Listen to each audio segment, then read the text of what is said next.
We have all heard the legends about Chuck Norris, that he has only another fist underneath his beard, that he pees Red Bull, that with one roundhouse kick he can launch a 90-kilogram stone projectile over 300 meters. I heard another rumor that you were bitten by a king cobra. Yeah, I was. But after 5 days of agonizing pain, the cobra died. But for all the stories, have you ever actually seen one of his films?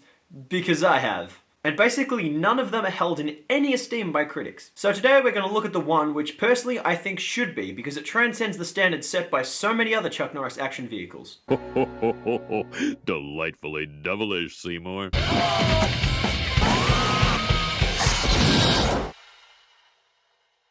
Yes, welcome back to Delightfully Devilish, the show where we discuss films that all at once meet the criteria of being the good, the bad, and the ugly. I'm your host, Jukebox Harry, and today we're going back to the 1980s to look at the Delta Force. The Delta Force is the brainchild behind Israeli go-go boys Menahem Golan and Yoram Globus, the creators of Cannon Films. Cannon Films is of course the studio from the 1980s that has gone down in history for producing almost nothing but generic action B-movies. Some good, some bad, and some downright terrible. They were also noted for having a long-running relationship with actor and martial artist Chuck Norris and having created so many of his films. I watched a lot of Chuck Norris films in the lead up to making this video, and honestly, I disliked all of them. The Force of One, The Octagon, Good Guys Wear Black, Firewalker, Sidekicks, Code of Silence, The Cutter, Top Dog, Hero and the Terror. They were all trash.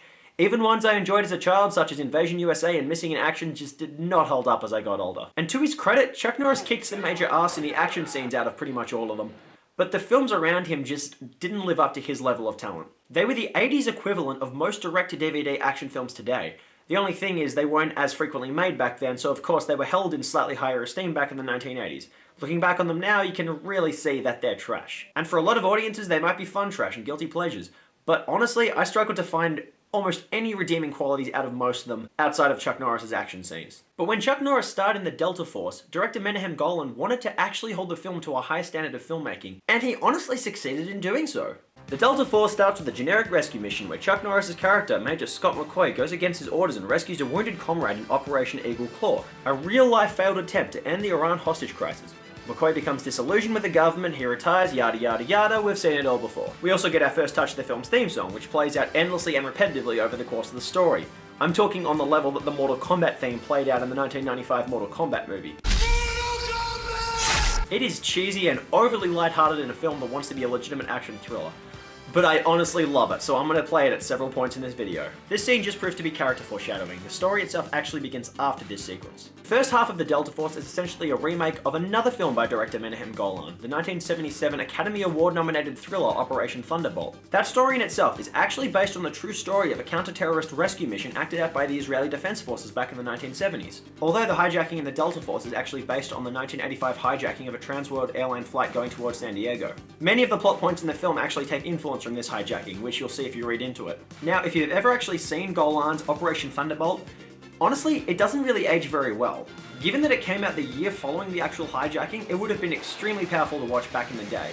Unfortunately, the B-movie presentation just doesn't hold up as well nowadays, and the lack of character development in the film just isn't all that exciting. But the fact that this time Menahem Golan decided to tell that same story again while adapting elements of a more contemporary hijacking and putting it into a Chuck Norris action vehicle actually comes together pretty well. The reason that the Delta Force succeeds over other Chuck Norris films is simply the fact that it doesn't rely solely on him to carry the entire film. This film actually attempts to put a large collection of characters in the film and make the audience care about them. You have married couples and families being torn apart by the hijacking.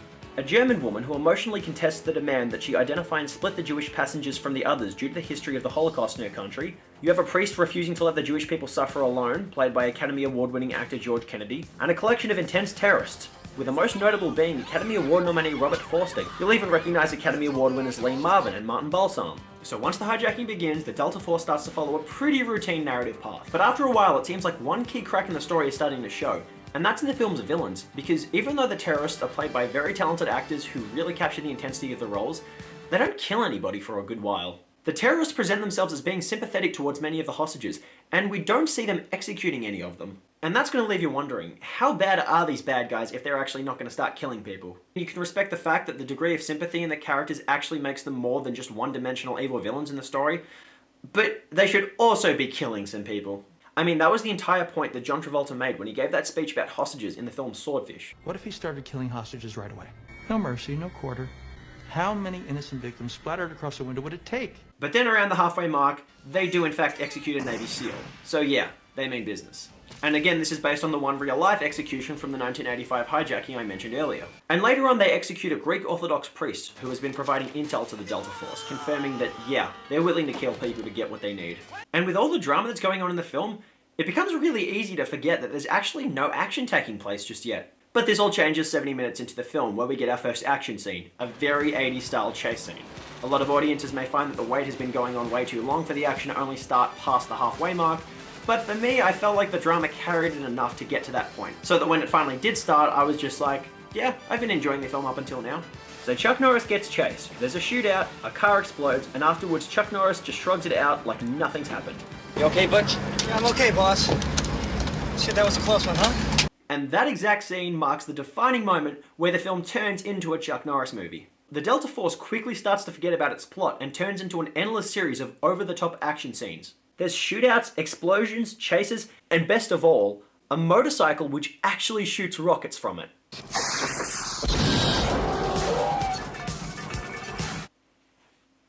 I mean, with that alone, I completely stopped caring about the story and just sat back and enjoyed the action that was going on.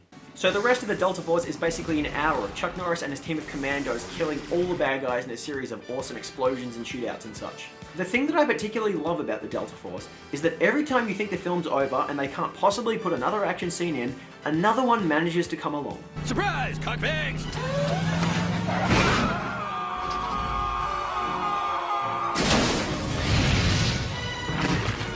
No waiting around, no boring conversations, just action. And this builds up to what is arguably the most iconic Chuck Norris scene in movie history. After getting off his motorcycle and going hand to hand with the film's main bad guy, this happens.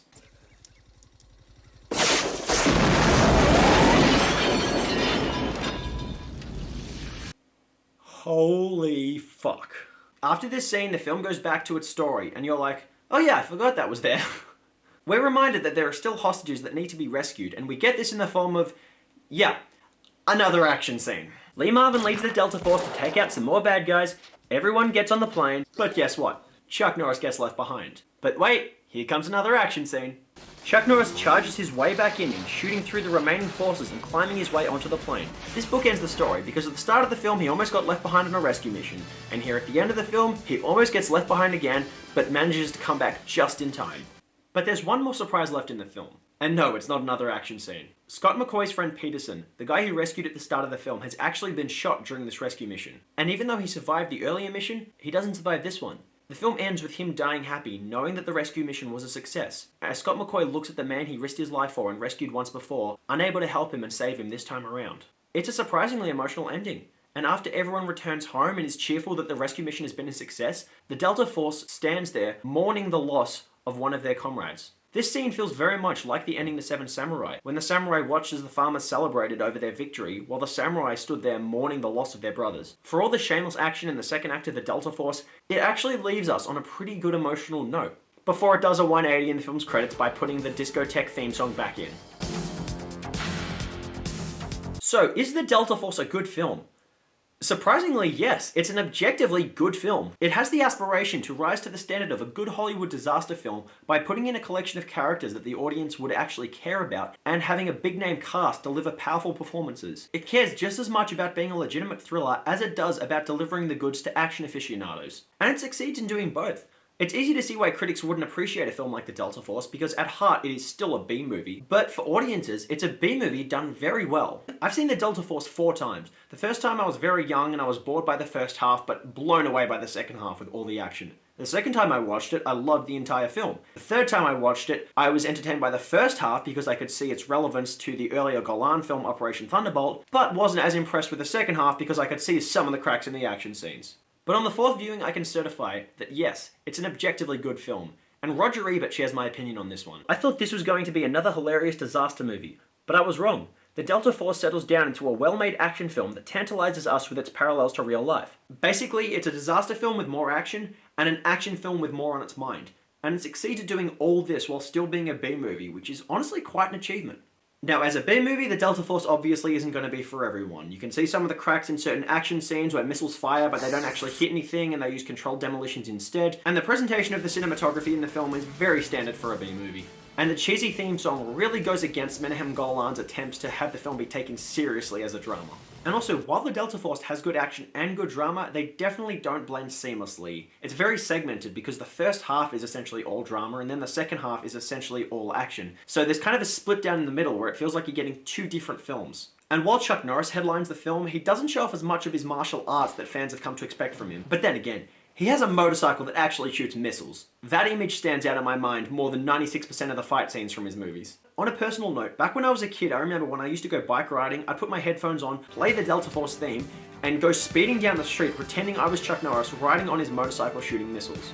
After watching the Delta Force in preparation for this video, I actually did have to go on a bike ride to the post office. So I put my headphones in, checked my iTunes to confirm that I did still have the Delta Force theme song, started playing it, and immediately was whisked back in time 10 years to when I was riding my bike, pretending to be Chuck Norris all over again. And any film that can elicit that feeling in a viewer, even when you're a nihilistic 24-year-old failing to appreciate Chuck Norris films anymore, that's doing exactly what cinema exists to do. The Delta Force gets 8 roundhouse kicks out of 10 in my opinion. It has a very talented all-name cast to boost the drama in the story, Chuck Norris delivering the goods, and plenty of awesome action for fans. Even if it doesn't break free of being a B-movie in the process. So that does it for today's episode of Delightfully Devilish, you guys. Thank you very much for watching. If you want to recommend any more films for me to review, please post them in the comments. Otherwise, if you want to see more episodes, please hit subscribe. So until next time, I'm Jukebox Harry.